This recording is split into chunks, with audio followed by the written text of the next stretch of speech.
Rebonjour, mesdames et messieurs et mesdemoiselles. C'est un record. Monsieur Vladimir Poutine et son armée, son état-major, viennent de battre leur propre record. En fait,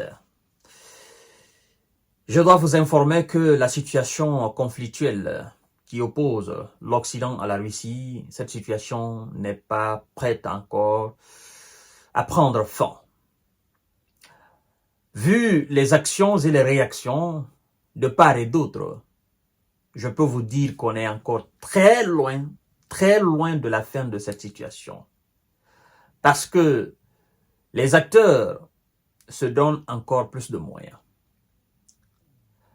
À l'image des Hussards et leurs alliés, qui ne cessent de monter en puissance dans le fournissement des armes à l'Ukraine, des États-Unis qui viennent de voter M. Biden, qui vient d'accorder, je dirais même, 9 milliards de dollars pour équiper l'Ukraine à faire face à la Russie.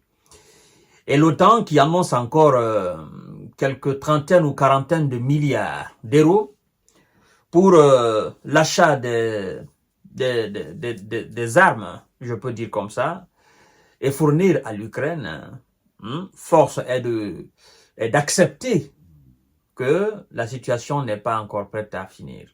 Et donc, face à toutes ces, comme les Russes le disent, face à toutes ces menaces du côté de l'Occident, il est du devoir alors des Russes de répondre au service militaire, obligatoire effectivement, et de défendre la nation. C'est dans ce cadre que ce lundi, hier donc, monsieur le président de la Fédération de Russie a bien voulu signer un décret de mobilisation de 133 000 nouveaux soldats. 133 000. Ça donne des maux de tête lorsque vous entendez des chiffres pareils. Lorsqu'on sait aussi que du côté de M. Zelensky, on peine à mobiliser 40 000, 30 000, 50 000. On se dit, c'est compliqué. C'est compliqué parce que si maintenant, les hommes de Zelensky qui sont sur le terrain et leurs commandants disent qu'ils ont du mal à faire face au nombre pléthore de militaires russes qui les pilonnent de gauche à droite, ben, vous imaginez 133 000 augmentés à ceux qui sont déjà pléthores aux yeux de l'armée ukrainienne, c'est beaucoup pour eux. Ça donne des véritables maux de tête, la vertige. C'est beaucoup pour eux. Et c'est pourquoi je vous dis que nous sommes encore loin, très loin de la fin de cette situation. Mais quoi qu'on dise, vous savez que même s'il venait à trouver un terrain d'entente, ben, la Russie ne va pas changer sa politique. Et les nouveaux militaires, d'accord, comme les autres, feront 12 mois de service. Donc, c'est pas changé au fait. C'est pourquoi on nous dit ici que le président russe Vladimir Poutine a signé lundi, hier donc, 30 septembre 2024, le décret ordonnant l'appel au service militaire de 133 000 personnes entre octobre là, et décembre 2024. La durée du service reste inchangée à 12 mois. Et ce qui est intéressant dans cette mobilisation, ce qui est déclaration officielle et qui est très intéressant, et c'est que l'état-major nous dit que les nouvelles personnes, c'est-à-dire les nouveaux militaires, les 133 000 ne seront pas envoyés au front. Ne seront pas envoyés au front pour participer à l'opération spéciale militaire. Donc, ils estiment que c'est déjà suffisant ceux qui sont là. C'est pourquoi on dit, les appelés ayant effectué leur service militaire sont libérés de leurs obligations militaires. L'état-major général a déclaré que les conscrits ne seront pas envoyés pour participer à l'opération spéciale militaire dans les nouvelles régions occupées par la Russie. Fin de citation. Donc, les 133 000, ils vont les envoyer où? Si ceux qui sont déjà en face des Otaniens sur le terrain en Ukraine, on pleure parce qu'ils sont nombreux, on pleure parce qu'on ne peut pas les arrêter, ben, les 133 000, ils ne seront pas des réservistes, ce seront des militaires. Donc, on augmente l'effectif. Vous comprenez? Pour d'autres objectifs. Parce que s'il y a quelque chose qui, dans laquelle les Russes sont vraiment très intéressants à voir, c'est dans la participation, c'est-à-dire c'est dans, comment je peux, c'est dans l'anticipation en fait. Ils anticipent les choses. Vous comprenez? Ils ne s'asseyent pas, voilà, nous allons nous asseoir parce que les adversaires ne pourront pas, ils n'ont pas la capacité de nous atteindre. Non, les Russes anticipent. C'est ça en fait. Dès qu'ils voient seulement un petit mouvement, eux, ils anticipent. Ils prennent l'initiative. Vous voyez sur le terrain, là, en Ukraine, ce qui se passe là. En fait, ce sont eux qui prennent l'initiative. Les autres essayent de les contrer. Mais ils n'arrivent pas. Donc, c'est comme ça aussi dans la politique russe. Ils anticipent. Même dans la diplomatie, ils anticipent, au fait. Vous comprenez? Et c'est pourquoi M. Vladimir Poutine a dit la fois dernière, pour consolider ce que je viens de dire par rapport à leur anticipation, en fait, il dit quoi?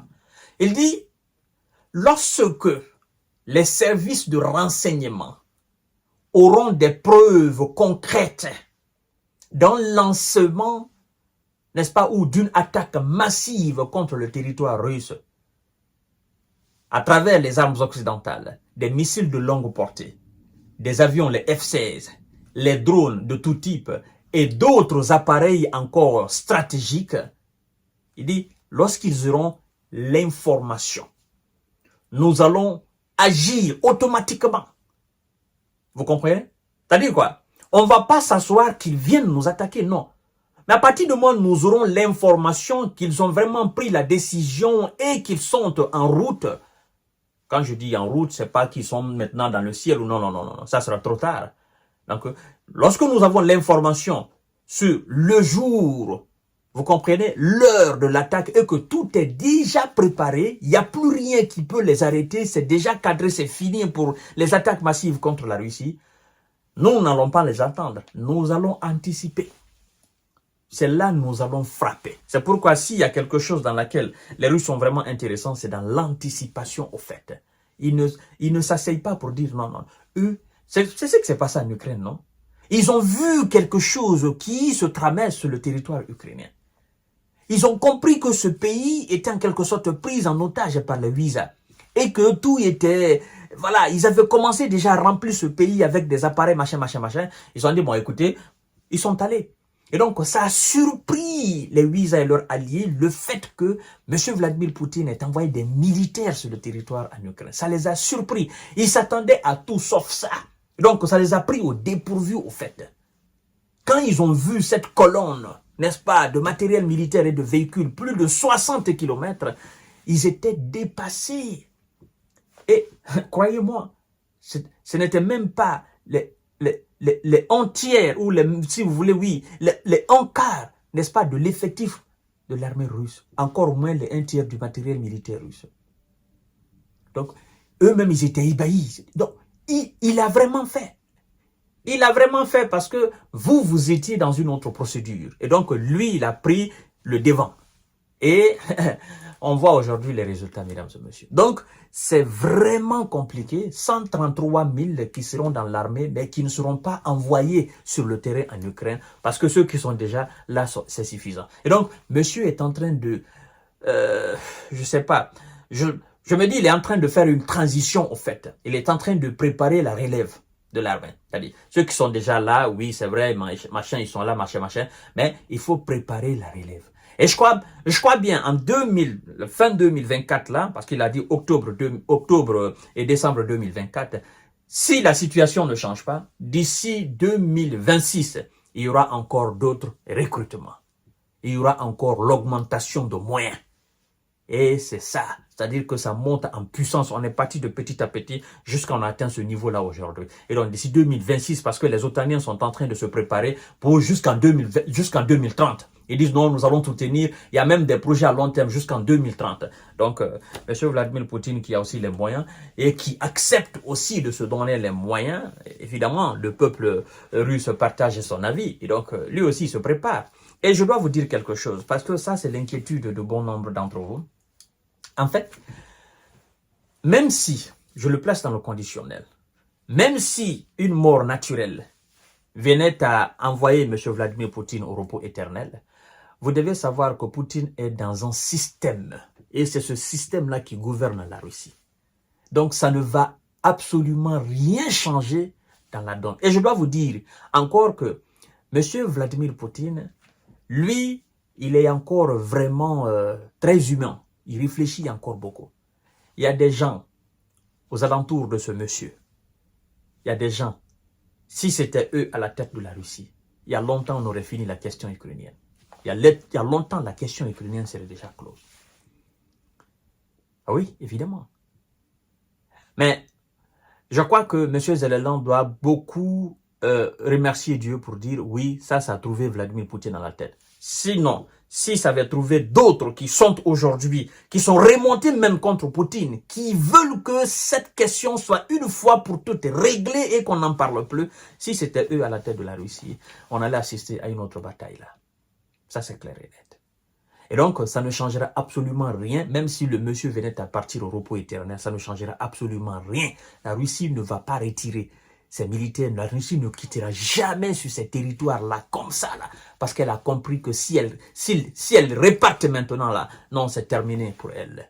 Elle sera disloquée, démorcelée, comme jamais. À tout à l'heure.